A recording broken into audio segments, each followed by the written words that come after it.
All right, what up, what up, what up? It's Khalid Nathan Aleem, the real estate bull. And today we're going to be talking about a oldie but goodie subject. Uh, Black people are three times more likely to be rejected for a mortgage in Philadelphia. So that's the headline in this WHYY article. So we're gonna go through this article and we're gonna see, does the real estate bull agree or he doesn't agree? Okay. Again, we're talking about black people are three times more likely to be rejected for a mortgage in Philadelphia. So this is an article by this Aaron guy who's I guess he's a reporter, and we're gonna see, are they just race baiting? Okay, are they just race baiting when they're talking about this? Because it's a catchy thing, okay, to draw people in with race. So we're gonna see, do I really agree that black people are three times more likely to be rejected for a mortgage in Philadelphia? All right, y'all, let's talk about it. It says black mortgage applicants in Philadelphia were nearly three times more likely to be denied by lenders than white applicants in 2020, according to a new analysis by the Federal Reserve Bank in Philadelphia. Now, researchers say the disparity helps explain a long-standing and widening home ownership gap between blacks and white Philadelphians over the last 30 years, as well as the need for solutions aimed at curbing the decline. All right. So right now, they're saying there's a huge gap between blacks and whites as far as home ownership. All right. And we already know that. All right. You can know that from observation. And you can also know that if you read type of articles, is that blacks are suffering or I shouldn't say suffering, they're not taking part in this home ownership thing that we have in America. Okay. And the thing people don't get is that this country was founded by who? Was founded by business people and landowners or homeowners. So who's going to get the most tax breaks? Who's going to get the most benefit out of these laws? Homeowners or landowners and business owners. Okay. But again, that's not something that they teach a lot of folks. They don't teach this in school, period. Okay. But what happens is traditionally in white families, this knowledge is passed down. Okay. This knowledge is passed down from one generation to another. And something that I always say about blacks, not all, and I think that this generation, my generation, Generation X, of black folks are going to hopefully we can break the cycle. Okay. But it seems like we're always starting over generation by generation when it comes to a lot of things, but especially financial literacy. It seems like we're always starting off first generation, or this is the first generation, where traditionally, not all the time, but traditionally in white homes, this financial literacy a lot of times is passed down. Okay. So anyway, enough with my opinion. Let's get back into the article. It says it has a huge impact on the Philadelphia economy. All right. Now, this was said by the senior vice president of the Federal Reserve Bank of Philadelphia. Her name is Teresa Singleton. Okay. What she said is homeowners bring taxation and they bring consumption. Now, here's the thing is that half of Philadelphia's rent, So what they're trying to do is they're trying to boost, always coming on your page, but not on mine. Oh, snap. Okay. All right. I just read a TikTok. I'm glad that I didn't read the whole thing. All right, because some people are out of control. Anyway, the article continues to say, released Monday, the reports pose that black mortgage applicants have likely struggled with lenders because of limited credit histories, low credit scores, and what experts refer to as high debt to income ratios. This is what should have been the title of this. Okay, This should have been the title of this, because this is why, in my opinion, this is why a lot of black folks are turned down for mortgages. It's not because they're black, okay? It's not because they're black. The reason is because of limited credit histories, low credit scores, and high debt to income ratios. Whoa, my screen just went crazy right there for a quick second. Okay, so a lot of times what happened, and this happened with me, okay?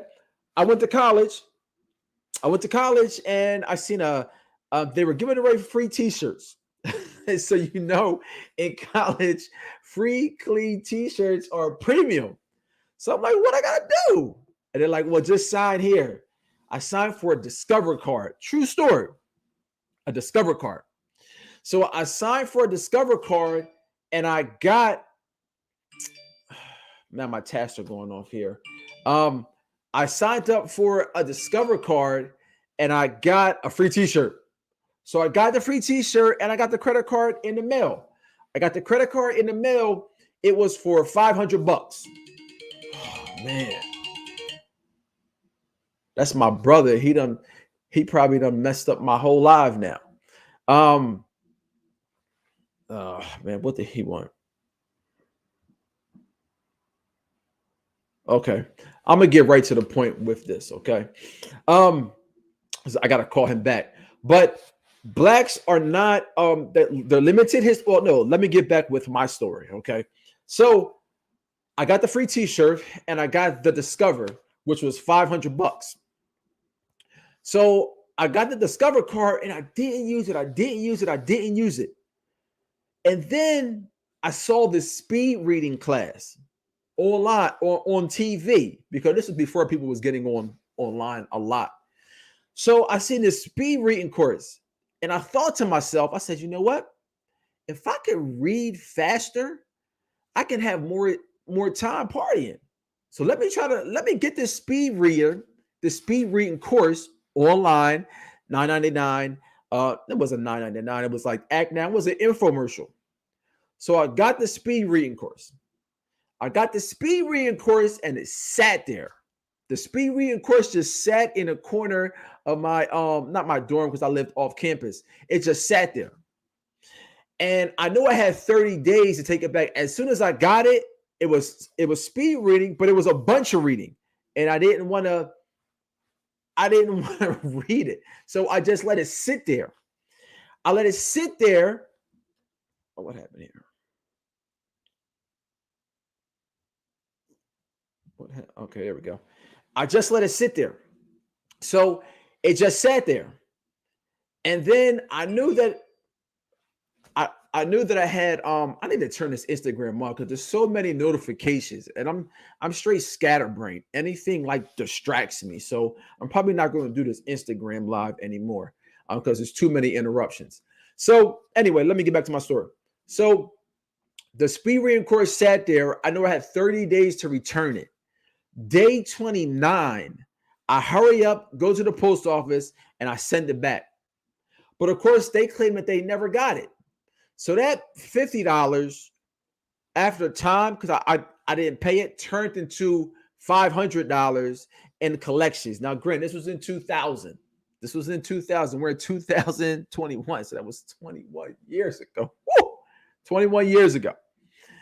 And it just sat there. And it ruined my credit.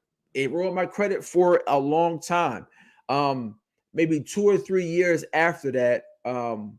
No, what else happened also is that in college, I lived with 7 roommates. So I lived with 7 roommates and we just signed contracts. Where those contracts was joint and severally. So which meant that if they didn't pay, I was still responsible. So me and a partner of mine, we paid our rent, but the other ones didn't pay their rent. Guess who they took to court?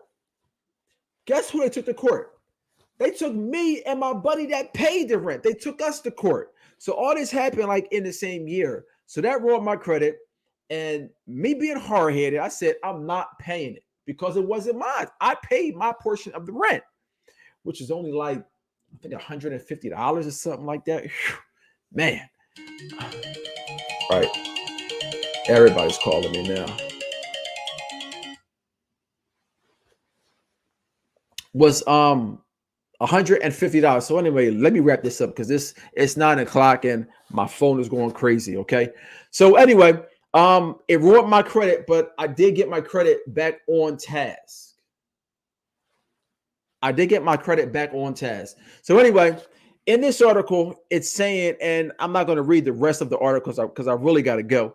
But in the rest of the article, it's just, to me, I don't like it because it's trying to say that lenders are like redlining, because redlining is a trigger word. And for those of you who don't know, back in the day when it was very segregated, what would happen is lenders would have areas, black areas, that they would put a red line around and kind of say, hey, don't lend here. Okay. So anybody that lend out there, because blacks weren't allowed to live in other places, okay, they would systematically discriminate against them. To me, right now, it's kind of hard. That would be kind of hard to redline because people are integrated. Now, people might argue about Philadelphia. Yeah, there are some segregated parts, okay? There are some segregated parts, but it's not segregated to that extent. So to use this, what it says here, it says, lastly, the authors highlighted the ongoing impact of redlining crew. Okay. Yeah, anything else? Okay. What Singleton said is there is a very clear connection between neighborhoods that were redlined in the 1940s with neighborhoods of significant disinvestment and a lack of credit access today. I think what the bigger issue is the financial literacy. I think that's the bigger issue. The bigger issue is financial literacy. So that's what we need to pass down to the next generation so they know from jump when they're in high school, hey, how does credit work? How do I buy a house? How that all, because time is one of the biggest factors in wealth. Time, okay? And a lot of us blacks, we learn this stuff at 40 or 50. Well, yeah, if I only have 20 more years versus somebody who kind of started with this information at 15 or 20, yeah, it's going to be hard for me to beat him, even if I'm smarter than him, even if I run faster than him. If all of that stuff is going to be hard for me to beat time. It's going to be super hard for me to beat time. So that's why it's important for us. And this is what I want to say for this whole article. It's important for us to teach the younger folks about financial literacy. So we don't have articles like this that say that black people are 3 times more likely to be rejected for a mortgage in Philadelphia. Yes, they probably are. And the reason is because of lack of education. That's why it's a lack of education. It's not because you're black. Okay. It's not because you're black or white or Hispanic or this. No, it's because of lack of education. Because I promise you, if you got a 750 and you got W-2 income and you don't have a lot of debt, you will be able to get a loan. If you black as midnight, if you're black as midnight, you'll be able to get a loan. All right. All right, so this is Khalid. Let me get out of here, man. Next time we'll do this earlier so I'm not getting blown up. And I see y'all out there in these real estate streets, man. All right.